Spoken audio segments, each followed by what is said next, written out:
नमस्कार, आप सभी का हमारे YouTube चैनल में हार्दिक स्वागत है।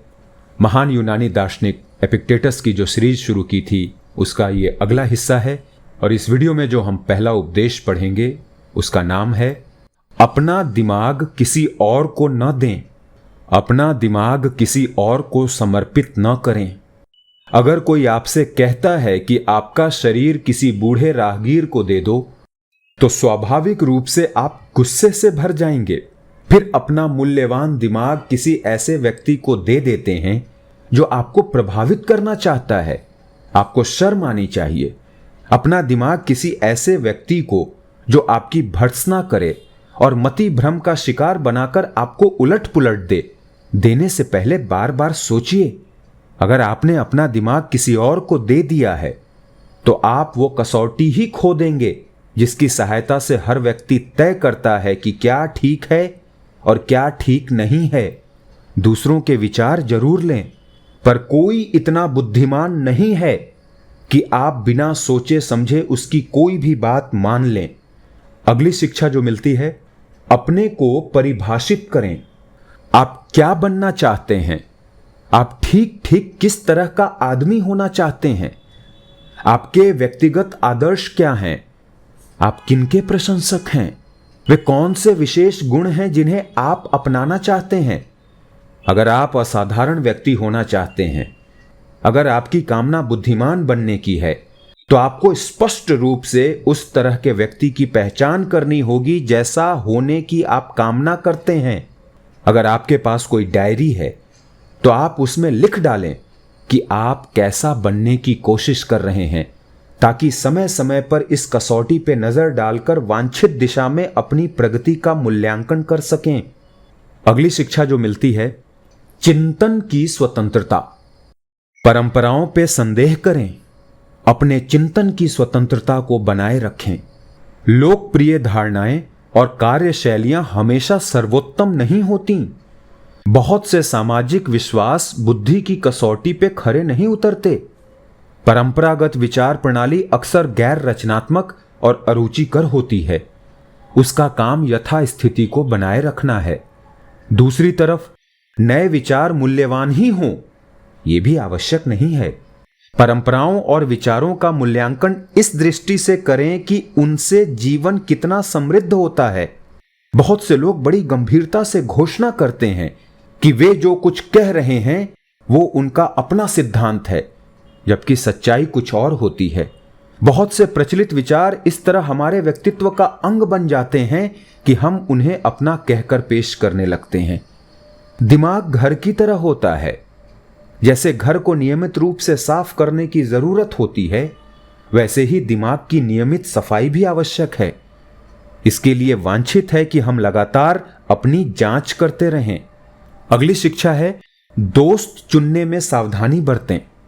जब आप दूसरों के संपर्क में आते हैं तो दो में से एक बात ही हो सकती है।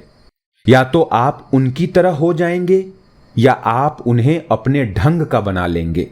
जैसे ठंडा कोयला जलते हुए कोयले के संपर्क में आता है तो वह या तो उसे बुझा देगा या खुद जलने लगेगा।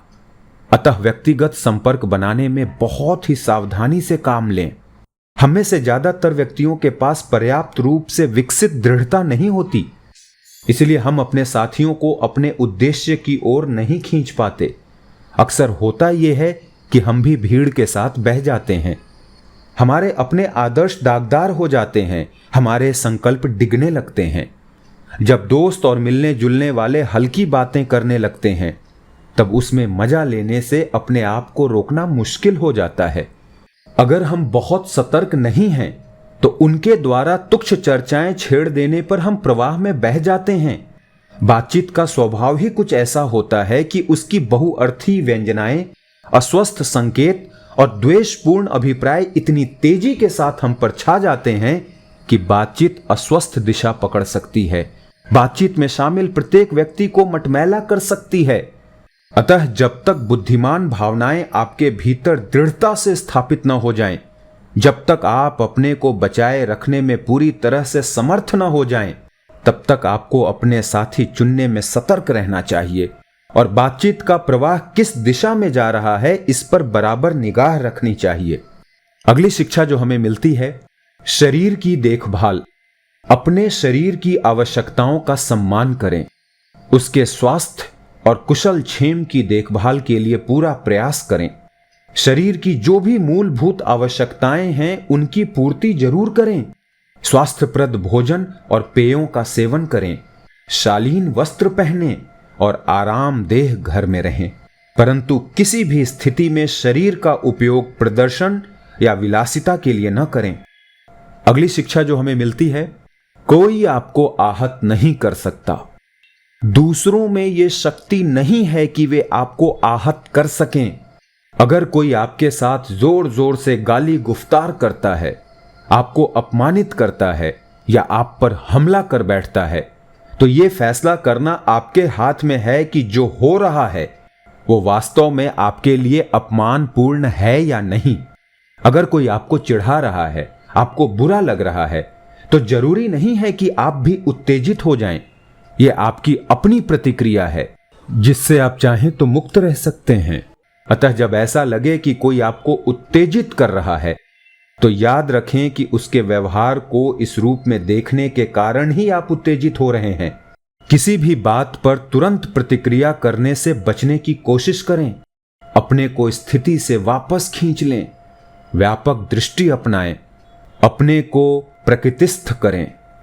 अगली शिक्षा जो हमें मिलती है वो है, आलोचना के लिए तैयार रहें। जो उच्चतर जीवन की कामना करते हैं, शाश्वत सिद्धांतों का पालन करते हुए जीने का प्रयास करते हैं, उन्हें इसके लिए तैयार रहना चाहिए कि लोग उन पर हंस सकते हैं और उनकी निंदा भी कर सकते हैं।